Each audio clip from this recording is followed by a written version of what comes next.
An all-time classic with a bit of bite.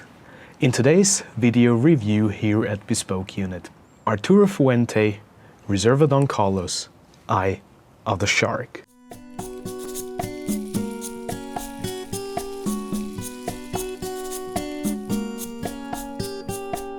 Hello and welcome everybody to another cigar review here at Bespoke Unit. My name is Reinhard and I'll be lighting up to get with you Arturo Fuente, Reserva Don Carlos, the Eye of the Shark.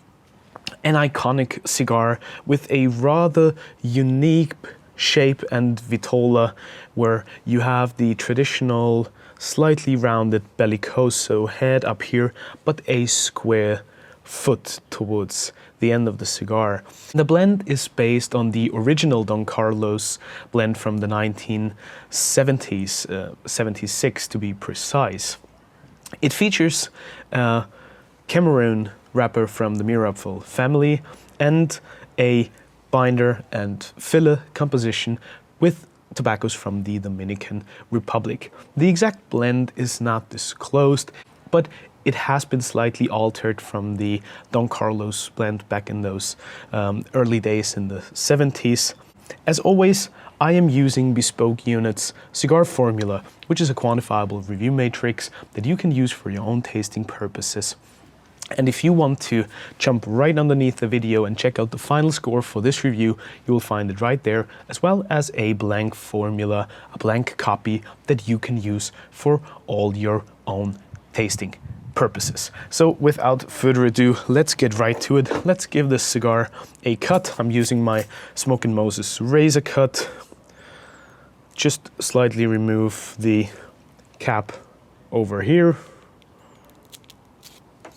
And then we'll give it a cold draw and see what the aroma and flavor pre-light's gonna be.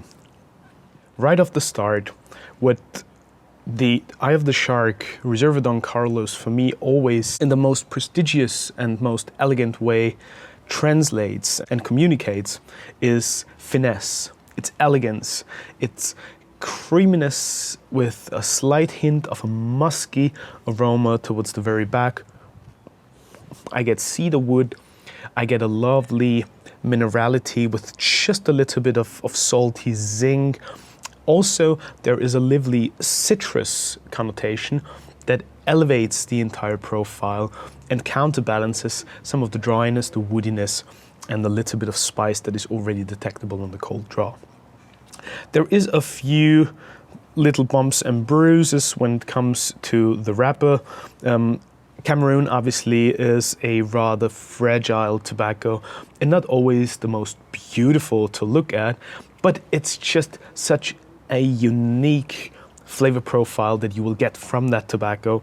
So you definitely take a few little rough spots here or there, and that toothy texture that is very much detectable here in the pre-light visual appearance. Other than that, the aroma off of the wrapper and the foot is quite sweet, it's mellow. It has that combination of spice, baking spice, cinnamon, with a lovely sugary undertone. And the foot in particular has a rather elegant mushroom note. So a very interesting pre-light experience overall. Now let's light up this beauty right here. The first third starts just as elegant and complex as the cold draw and pre-light experience was promising. There is a beautiful woodiness, there is a lovely mellow overall profile with, I would say, mild to medium strength at the beginning, but most definitely full body, richness and depth, but in a very elegant way. So it's almost like a fine handwriting that nevertheless brings a lot of depth, a lot of complexity and many, many layers. A little bit of baking spice, yet again, cinnamon is there for me. I also get some citrus, some freshness, lemon peel, candied orange, and a zesty quality that brings excitement and brings freshness to the overall profile.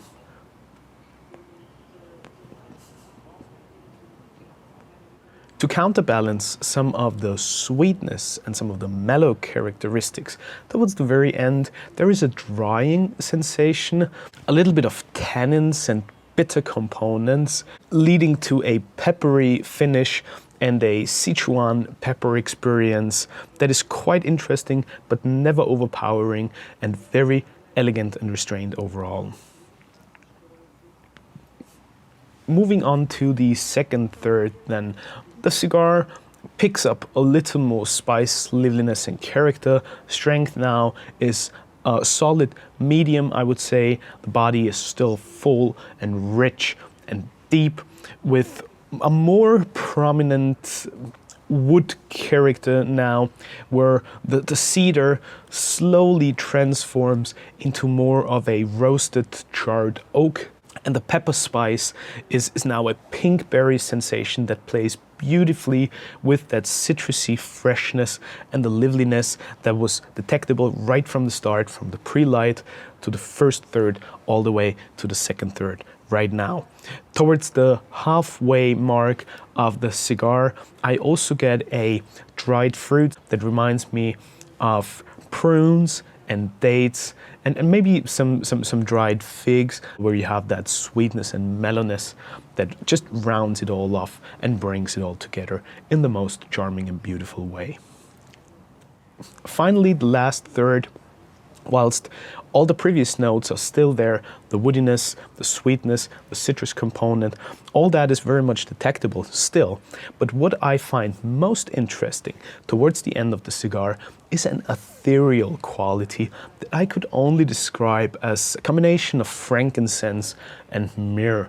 In the most beautiful way, it somehow speaks to the whole theme of the cigar, the grandesse, the finesse, the elegance, the celestial connotation, and that very ethereal quality that truly makes the cigar such an interesting, complex, and rather iconic smoke. So when it comes to some of the pairing recommendations and the stuff that you could enjoy with this cigar, I would definitely recommend trying it with a grapefruit juice, where you have some of that salty minerality, where you have a little bit of sweetness, but also that characterful citrus freshness, elevating the cigar in the most beautiful way. When it comes to alcohol, I love a good glass of a medium-bodied Amontillado sherry from Andalusia. Again, some wood components there, some nuttiness and dried fruits, perfectly and in the most elegant way accompanying the cigar. Also, nuts obviously would make for a perfect finger food snack. Or if you want to go for something really classic and elegant, me being Viennese, I love a good Tafelspitz boiled beef with the cigar, with the traditional condiments and traditional sides of creamed spinach and roasted potatoes. If you want to try something really out there and really interesting, candy floss, if it's not overly sweet, not overly aromatized, can be a gorgeous accompaniment to this cigar as well. Slightly different take on things, and it will truly alter your experience, but still give you a sweet, spicy, mellow and elegant overall experience. It is a more expensive cigar, that's for sure, so it's probably an occasional smoke. If you can afford it and have it in your daily rotation, it will be a most delightful and enjoyable cigar to experience in your lunch break, early afternoon with a beautiful cappuccino maybe, or a cafe latte, and most definitely as an after dinner late evening smoke, this will be just as beautiful, just as suitable. And to me, this is a cigar that I can always come back to.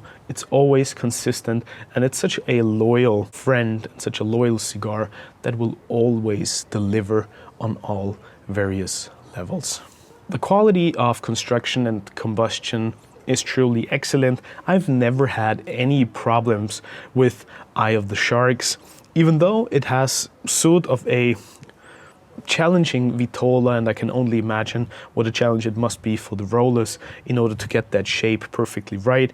It is a rather soft press towards the foot. Here, a few little bumps and bruises overall, minimal veins. It burns steadily, a little wavy every now and then.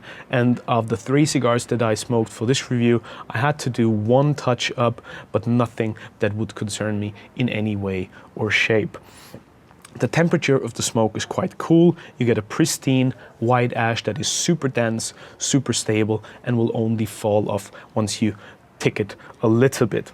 The overall presentation is very traditional and speaks Fuente on all different levels. So you have that beautiful Don Carlos black, gold, and red cigar ring, but it's a rather traditional and not super fancy presentation overall, but very suitable to the cigar and the experience that it delivers. What else is there to be said? Some final comments. Mouthfeel is fantastic. It's rich, it's full, but still elegant, and it speaks to your palate and it engages your taste buds in a most holistic way. There's sweetness, there's acidity, there's bitter components, there's mellowness, freshness. Everything comes together nicely and beautifully. It's a very complex smoke, it's rich, it's flavorful, but never overpowering, and it leaves you with a very long but rather clean finish. So after the cigar, you almost feel like, I would love to have another one. Let's light up another one of these beauties. And that's what you're gonna do, hopefully, light up another fabulous cigar. And I'll see you at our next review here at Bespoke Unit. Until then, I wish you a fabulous smoke. Be safe, be healthy, be well, and check out all our other content on our website, on our YouTube channel, with further cigar reviews, other spirits, and lifestyle content. You take care. Until next time, light them up, and goodbye.